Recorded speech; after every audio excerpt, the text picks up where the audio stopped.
Très chers téléspectateurs, bonjour et bienvenue sur Kivu Morning Post. Il fait de cela 2 ans depuis que la cité de Bunagana est passée sous contrôle des terroristes du M23 soutenus militairement par le Rwanda. Dans la nuit du 12 au 13, des forces spéciales rwandaises ont pris d'assaut cette cité, les opposants aux forces armées de la République démocratique du Congo. Une guerre qui n'a pas été sans conséquence parce que la cité a été déserte par les habitants et les forces qui résistaient encore à l'époque dans cette partie de la République ont été obligées de se retirer de manière stratégique. 2 ans après, Bunagana est-elle encore intercongolaise? Mesdames, Messieurs, on en parle dans cette émission Décryptage. Le temps pour vous de vous abonner et on se retrouve après avec notre invité Espoir Aspirine.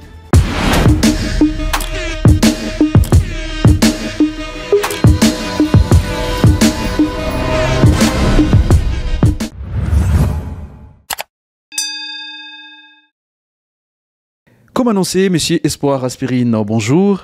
Bonjour, messieurs les journalistes, bonjour à tous ceux-là qui se battent pour que la RDC puisse recouvrer sa souveraineté nationale, internationale. Merci d'avoir accepté donc notre invitation.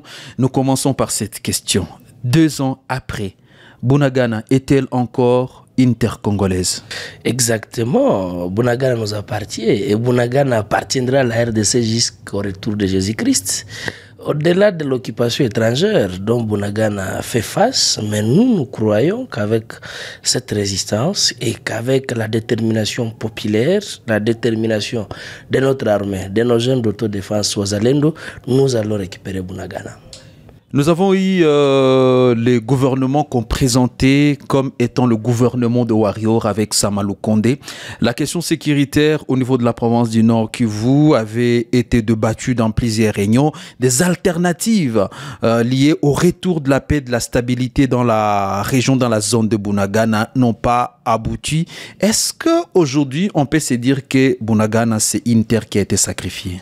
Je n'ose pas le croire que Bunagana a été sacrifié, comme vous venez de le souligner. Il y a eu des réunions et des réunions pour parler sur la récupération de Bunagana.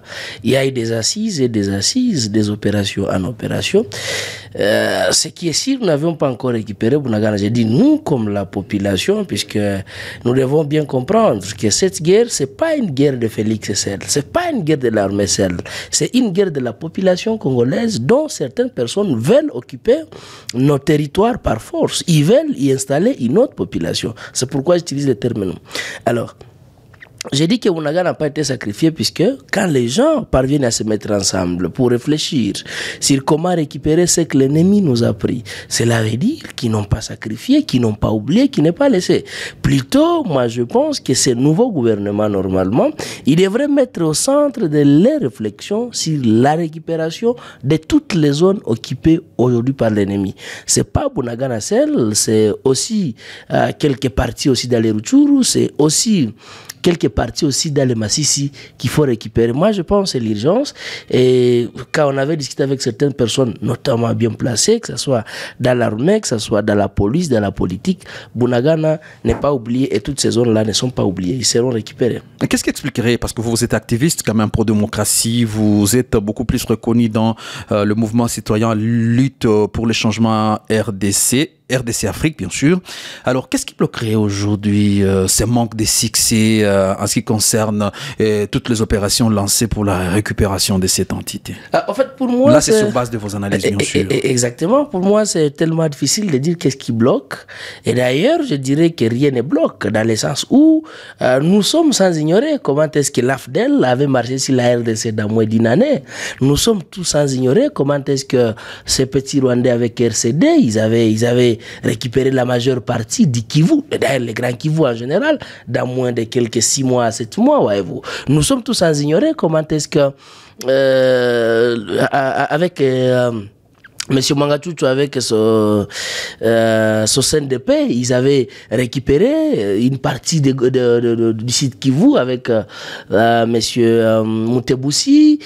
Comment est-ce qu'ils avaient récupéré Goma? Comment ils avaient pris Massissi? Et même en 2013, nous sommes sans ignorer comment est-ce que l'ennemi avait marché sur la ville de Goma dans quelques temps, voyez-vous. Et aujourd'hui, nous sommes dans les 2 ans, l'ennemi stagne. Ces petits Rwandais F23, RDF, UPDF, et les Kenyans, ils ne sont plus à mesure de quitter ni Rutshuru pour aller ailleurs. Donc, rien ne bloque, c'est plutôt les stratégies qu'il faut réadapter, voyez-vous. Puisque moi, je me dis, c'est lui qui accepte de violer ma mère, qui accepte de violer ma petite sœur, qui tue mon frère, il n'est pas mon frère. Donc, il faut utiliser aussi une force au-delà de ce qu'il pense. Donc, rien ne bloque, je ne suis pas de l'armée, mais ce que moi, je sais et ce que je vois sur le terrain, rien ne bloque. Il y a le succès, messieurs les journalistes. Il y a le succès. Parce que quand vous parlez du succès, quand même, il faut le démontrer, parce que c'est quand même une émission suivie partout en République démocratique du Congo et dans le monde. Exactement. Il y a le succès, puisque nous sommes parvenus, nous, la population et notre armée, nous sommes parvenus à bloquer ces terroristes. Ils n'avancent pas comme ils avançaient avant, puisque ce sont les mêmes personnes qui se métamorphosent selon le temps, voyez-vous. Nous les avions bloqués au-delà de l'armement leur fourni par la France, leur fourni par les États-Unis, leur fourni par la MONUSCO. Et je rappelle quand même que le Rwanda fait partie des grands contributeurs aujourd'hui. Je pense parmi les 3 pays, le contributeur de troupes dans le monde pour ce qui concerne l'ONU. Donc ils sont presque le 3e contingent. Oui, exactement. Au niveau du Centrafrique, ça on connaît. Mais ça aussi, c'est un plan d'encercler la RDC. Ils ne font pas ça. Ils ont envoyé des militaires, même au niveau du Congo-Brazza. Il y a actuellement les militaires qui sécurisent les champs.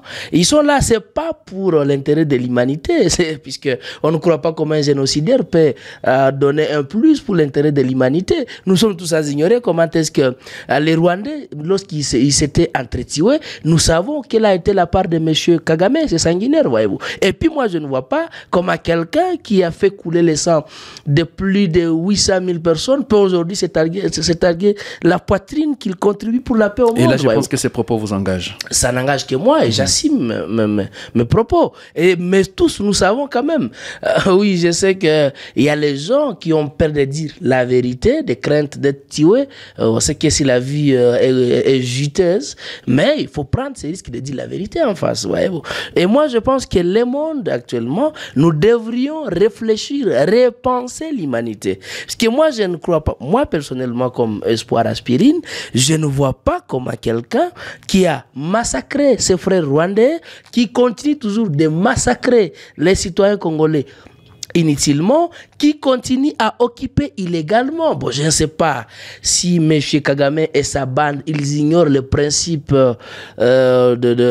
d'intangibilité de frontières de l'État. Exactement, qui est un principe international. Mais moi, je me demande comment Kagame continue toujours à les violer. Et à ce sens, moi, j'appelle aussi notre gouvernement à sa responsabilité. Nous devons prendre ces mesures à mesure de contraindre M. Kagame. Revenons, parce que là, vous ouvrez quand même une brèche qui est internationale et qui nous permet aujourd'hui de nous intéresser à la question de la politique internationale. Nous avons vu, par exemple, la question entre l'Israël et la Palestine, les Hamas. Nous avons vu des pays, par exemple, au niveau de l'Afrique, où lorsqu'il y a, par exemple, cette violation de la souveraineté d'un État, les gouvernements, prenons par exemple même la question ukrainienne, on trouve qu'il y a quand même l'État qui réagit directement, ou si vous pensez qu'il y a une menace qui plane sur votre pays, les cas par exemple de la Russie, qui avait senti qu'il y avait quand même une menace sur son territoire, a été obligé d'intervenir directement au niveau de l'Ukraine. Si on prend la question de la RDC, nous savons que c'est déjà une violation de notre territoire. Et le Rwanda a toujours nié que bon, cette guerre n'est pas entretenue par lui. Est-ce que nous pouvons nous dire aujourd'hui que la RDC s'est avouée vaincue? Voilà pourquoi elle a fini par comprendre que c'est une guerre intercongolaise. Non, en fait, la guerre dont la RDC fait face, ce n'est pas une guerre intercongolaise. Si c'était notre guerre, normalement, on devrait se mettre autour d'une table pour réfléchir sur ce qui nous divise, voyez-vous. Alors, ça s'est fait, nous voyons, même si nous sommes des enfants d'ici des années 90, mais quand même, nous avions appris l'histoire africaine, nous avions appris l'histoire congolaise. Lorsque deux frères se battent, ils se mettent autour d'une table et trouvent des solutions à leurs pépins, voyez-vous. Et vous allez vous rendre compte que la RDC, depuis les années 90, depuis leur génocide, même avant le génocide, la RDC a toujours été victime de l'agression rwandaise. Et même avant les années 90, vous vous rappellerez que comment est-ce que... Et d'ailleurs, pour nous, la communauté chi, nous avions fait la guerre contre les Rwandais. Il y a même avant... Vers les années 1800, je crois, si j'ai la bonne mémoire. Exactement, ouais. Donc, leur idée expansionniste ne date pas d'aujourd'hui, ça date depuis là. Alors, aussi, si on peut parler de l'histoire de la RDC pour que les gens puissent mieux comprendre, puisqu'il y a ceux-là qui disent exactement que la RDC s'est sentie vaincue. Or, c'est faux, archi faux. La RDC, lorsque nous voulons nous relever, il y a toujours quelqu'un qui nous tire d'en bas. Il y a toujours un citoyen qu'on a toujours utilisé pour nous tirer d'en bas. Savez-vous pourquoi Kagame a vendu les 1,23 à M. Nanga? C'est pour faire croire à l'humanité que nous, ce sont des Congolais entre eux qui se battent. Mais il y a eu des documents. Tout a été documenté par les experts de la MONUSCO. Tout a été documenté par beaucoup d'organisations, monsieur les journalistes. Mais nous savons tout ça. Mais pourquoi ça bloque chez nous? Non, parce que c'est vrai. Ça ne bloque pas. Ça ne bloque pas. Ça ne bloque pas, puisque je suis sûr et certain que si ça bloquait, on devrait laisser ces gens y aller. Mais attention, les droits humanitaires internationaux, quelquefois ça s'impose. Et nous avons les droits, nous comme citoyens, comme la RDC, de poursuivre tout celui qui trouve notre quiétude. Et c'est ça, ce droit que même la Russie a utilisé. J'ai vu l'Iran aussi riposter sur l'attaque israélienne, voyez-vous. Et nous sommes, moi je suis sûr et certain que ça c'est la dernière guerre de la RDC. Puisque la RDC va poursuivre tout celui qui est devant ni derrière cette agression. Moi je pense, il y a des ans où nous avions résisté. J'appelle toujours la population à la résistance. Résistons toujours. L'ennemi sera écrasé. Et je suis sûr et certain qu'on poursuivra l'ennemi partout là où il se cachera. Je n'écarte pas l'hypothèse d'arriver même au Rwanda de poursuivre l'ennemi. Mais voilà, on a commencé de Bunagana, l'ennemi est à la porte de Goma, il est à Saké dans les collines surplombant cette cité, ce qui est déjà un problème. Mais nous n'allons pas peut-être revenir sur ça. Nous parlons des conséquences de cette guerre. Et le gouvernement avait pendant un moment accepté de fermer la frontière de Bunagana pour que les commerçants ne puissent pas faire traverser leurs marchandises via ces postes frontaliers. Maintenant que les 1,23 ont avancé, ils ont pris le contrôle de Kiwanja, ce qui donne la facilité, mais également la partie nord, les routes qui permettaient à ce que nous soyons en connexion avec la partie nord de la province, je parle par exemple de Kanyabayonga, sont déjà occupées en passant par Kichanga. Est-ce que c'était pas une grosse erreur aujourd'hui pour le gouvernement de la République démocratique du Congo d'interdire, par exemple, les passages de ces marchandises via ces postes frontaliers, tout en sachant que cet argent devrait, par exemple, aider le Rwanda dans son esprit expansionniste? En fait, comme vous le savez, cette guerre n'est pas seulement militaire, c'est aussi économique. Et aujourd'hui, avec l'immigration mondiale, parce que le monde change, les gens redéfinissent la guerre autrement et les gens y mettent leur stratégie, voyez-vous. Moi, je pense que la RDC, c'est que les autorités ont fait, il fallait le faire. Il fallait fermer Bunagana, puisqu'on ne devrait pas accepter que l'ennemi puisse jouir de notre souveraineté. Des millions par mois. Des millions par mois, on ne pouvait pas accepter, voyez-vous. On ne pouvait pas accepter. Et moi, je crois que, bon, même s'ils aillent du côté à Kanyabayonga, même s'ils cherchent comment bloquer toutes les routes, puisque que veut l'ennemi? L'ennemi veut un soulèvement populaire. C'est ce que veut l'ennemi. L'ennemi veut asphyxier Goma, puisqu'ils savent que Goma, c'est comme la capitale, puisque c'est ce qui représente le Nord Kivu, et l'ennemi veut que nous qui sommes à Goma, nous puissions nous soulever. Mais l'ennemi a oublié que nous avions déjà grandi. L'ennemi a oublié que nous ne pouvons plus tomber dans leur piège. Lorsque l'ennemi cherche à couper tout ce qui ravitaille Goma, c'est nous qui cherchons, nous, la population de la ville de Goma. Mais qu'à cela ne tienne, c'est parmi les conséquences exactement de la guerre. Mais les gens doivent comprendre que Qui veut l'omelette casse les œufs. Nous devons souffrir. Ça, je l'ai dit, c'est que nous parcourons aujourd'hui dans la ville de Goma, c'est notre prix à payer. Et nous sommes sûrs et certains, nous allons continuer à payer ce prix jusqu'à ce que l'ennemi puisse quitter le territoire national. Les autorités ont pris ces stratégies, mais il y a aussi d'autres mesures. Et d'ailleurs, comme vous le savez, nous sommes suivis par tout le monde, nous sommes suivis par l'ennemi, nous sommes suivis partout là, nous sommes suivis. Nous ne pouvons pas mettre aussi toutes nos stratégies sur la place publique. J'appelle simplement la population à la résistance. Résistons toujours, il y a des conséquences et il y en aura toujours. Puisque lorsque vous êtes en guerre, vous devez comprendre, la guerre c'est sang. Vous devez sentir cette guerre. Et nous, notre résistance, c'est notre prix à payer, nous comme la population civile. Et j'appelle les gens toujours, résistons toujours, souffrons, mais demain, il y a un bon jour. Nouveau gouvernement, nouvelle figure, une femme, une première République démocratique du Congo. Pensez-vous qu'elle sera à même de mettre un terme à cette guerre qui dure depuis des ans et surtout libérer Bunagana? Bon, je ne peux pas juger Souminois comme Premier ministre, mais il a été ministre du Plan. On connaît comment est-ce que la gestion a été à son ministère, mais on attend voir quand même, nous pensons qu'il peut faire mieux.